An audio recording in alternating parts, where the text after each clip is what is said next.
warahmatullahi wabarakatuh. Bismillah walhamdulillah wassalatu wassalamu ala rasulillah amma ba'd. Saudara-saudaraku, para pemirsa santri rumah kitab yang senantiasa mendapatkan rahmat dari Allah Subhanahu wa taala. Alhamdulillah kita berjumpa kembali di kajian kitab Aqidatul Awam. Namun sebelumnya mari sama-sama kita baca suratul Fatihah, kita hadiahkan kepada baginda Nabi besar Muhammad sallallahu alaihi wasallam, juga kepada pengarang kitab Aqidatul Awam Syekh Ahmad Muhammad Al-Marzuki Al-Maliki. Semoga senantiasa kita semuanya selalu mendapatkan keberkahan ilmu serta keselamatan dunia dan akhirat. Ala hadhihi niyyah wa likulli niyatin shalihah wa ila hadratin Nabi Mustafa Muhammadin sallallahu alaihi wasallam wa ala alihi wa ashabihi wa azwajihi wa zurriyyati wa ahbaitil kiram syai'un lillailana wa lahumul Fatihah.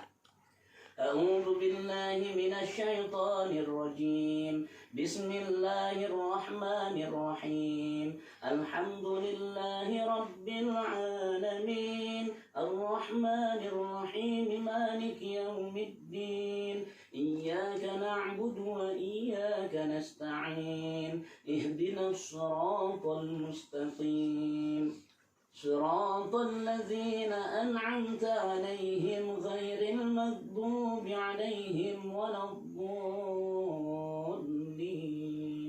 رب اغفر لنا ولوالدينا آمين. Santri rumah kitab yang dirahmati Allah Subhanahu wa taala, kembali pada kajian kitab Aqidatul Awam. Kali ini kita sampai pada bait yang ke-35. Mu'alif berkata dalam sebuah syairnya yang indah, wa sab'atun auladuhu faminhum salasatun min zukuri tufhamu. Wa sab'atun auladuhu, dan 7 orang putra putri beliau Nabi Muhammad sallallahu alaihi wasallam. Faminhum salasatun minaz zukuri tufhamu, maka di antara 3 dari 7 putra putri beliau adalah 3 laki-laki. Maka pahamilah santri rumah kitab yang dimuliakan Allah Subhanahu wa taala. Ada pepatah mengatakan, tak kenal maka tak sayang, tak sayang maka tak cinta, tak cinta maka tak nikah, tak nikah maka tak punya anak, alias jomblo. Baik, kita fokus buktikan bahwa kita cinta kepada Rasulullah SAW dan kita harus mengenal keluarganya.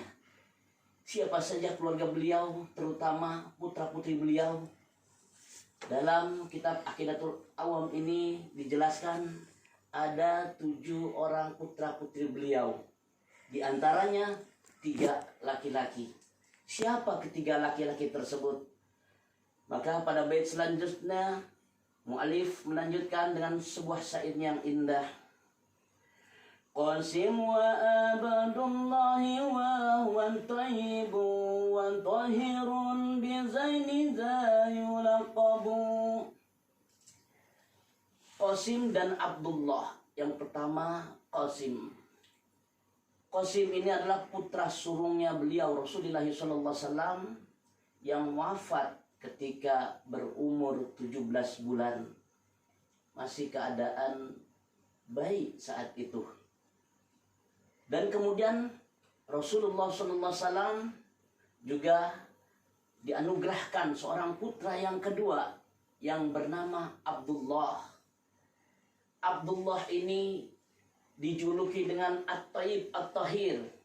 Dikatakan dalam sebuah syair Aqidatul Awam ini, bizaini zayulaqabu, beliau diberi dengan 2 gelar ini. Yang pertama At-Tayyib, yang kedua At-Tahir, karena kelahiran Abdullah setelah diutusnya Rasulullah menjadi seorang nabi. Dan wafatnya adalah putra beliau yang kedua ini ketika Rasulullah SAW saat itu mendapatkan cobaan ujian yang luar biasa. Abdullah wafat ketika dalam masih keadaan bayi. Tapi apa yang terjadi saat itu ditinggal putranya Abdullah? ada pembesar kafir Quraisy, yaitu bernama Al-As bin Wail. Dia berkata bahwanya Muhammad adalah seorang yang mandul. Muhammad adalah seorang laki-laki yang mandul.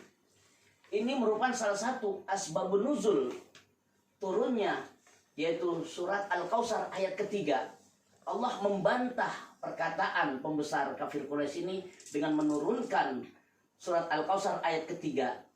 A'udzubillahi minasyaitonirrajim. Inna syani'aka huwal abtar.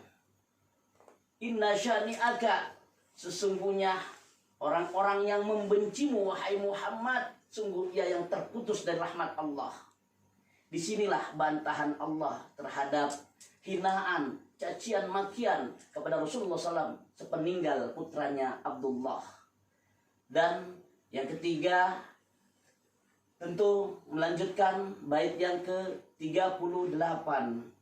Al-Muallif berkata, Atahu Ibrahimu min Suriya fa ummuhu Maryatun Kibtiyah. Anak yang ketiga bernama Ibrahim dari Suriah, amat perempuan. Di sini dikatakan Sariah adalah budak wanita yang diberikan dari penguasa Raja Mesir. Di saat itulah Rasulullah SAW mendapatkan seorang putra yang diberi nama Ibrahim dari wanita yang diberikan oleh penguasa Raja Mesir dan dibebaskan, yang mempunyai anak seorang putra dari Maria Kiptiyah.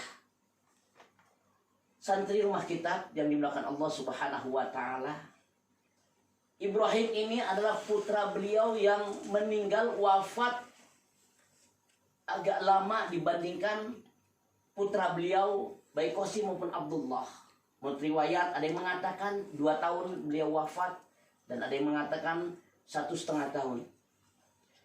Rasulullah SAW sangat menyayangi putranya Ibrahim karena sangat mirip dengan beliau.